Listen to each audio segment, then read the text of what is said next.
Pole. Mino bag. Gini onora nyathi mara. Ndi changu mawe karibu.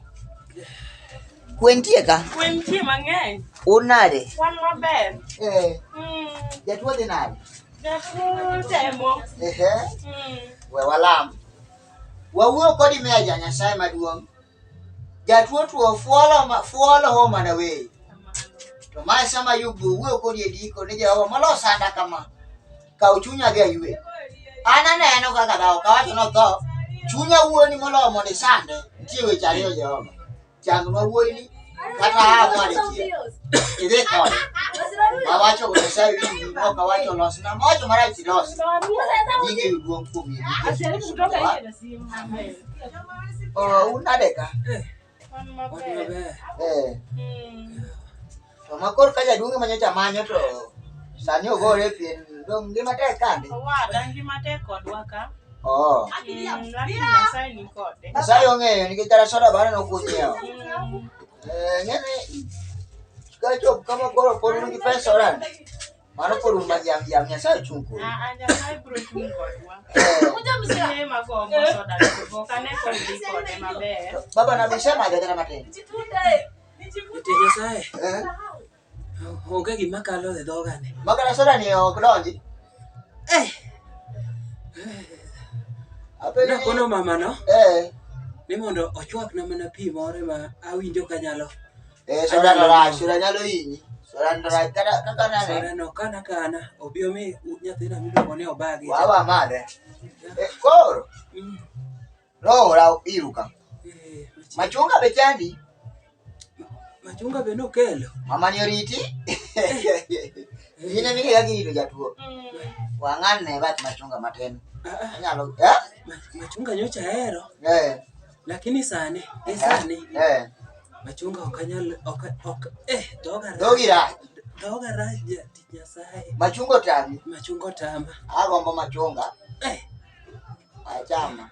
To koro roho ra hii. Roho. Mama dong ko kainga biro ka. Make ndi chaki lokri jatuo. Jatuo to gera. Koro wewe jati Nyasaye ochiem. Jati Nyasaye ochiem. Jati Nyasaye ochiem. Ma kejo se kaya. Kejo se kaya. Kejo se kaya kama. Koro roho ni isa. Ngoda wadi mi. Mimo ndi wachna. In ko neni. Roho neni. An roho nena. Pero kamano. Roho se kelna weche ni. Bora tena antura nya wacha. Wacha. Jati Nyasaye. Wuoya. An lokruok ema gombo. Omate to senega. Kecho senegi.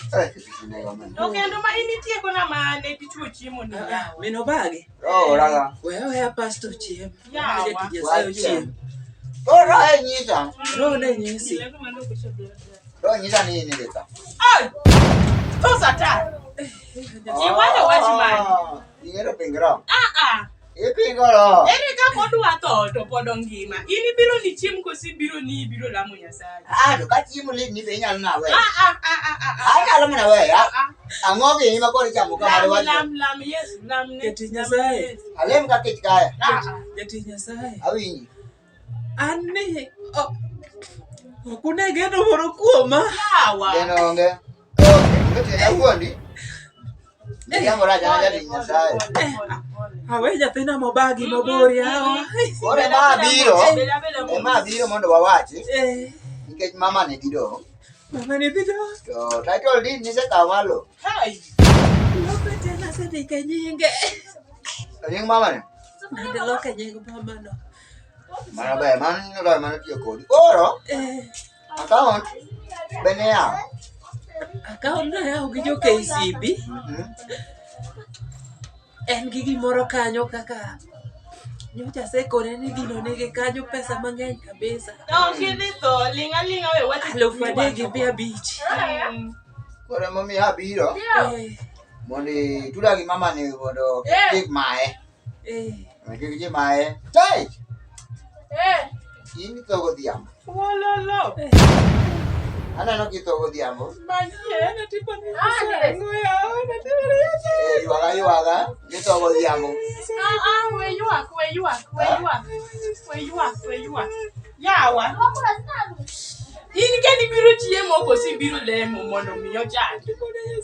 Iwinjo Nyasaye kochwe piny to wacho ni ji biro tho. Ok wanyal kwamo. Koamua ni okawe. Ber moloyo okawi kaka inene intieni. Moloyo joma tho ga jali dai. Ini dwani okawe godhiambo kosi ni lamne Nyasaye mondo chand. We walam mondo adhi nikech aneno ka chwa juwe oduka. Awuoyo kodi meja. Eresa amua nobiro. Wan waonge wach. Wan dhana. Koro kata kubiro mwana odong. Title deed nitie. Pesa nokete bank. Minot boweka. Nyithindo nitie bank ano kabiwe bank chandre. Koro Nyasaye tenwa. Wan joma dong. Serwa tenwa. Joma dhi. Be ser gete tenwa. Kumbi Yesu Kristo jawa. Amen. Mato wawa dhigo. To kendo mani dhigo.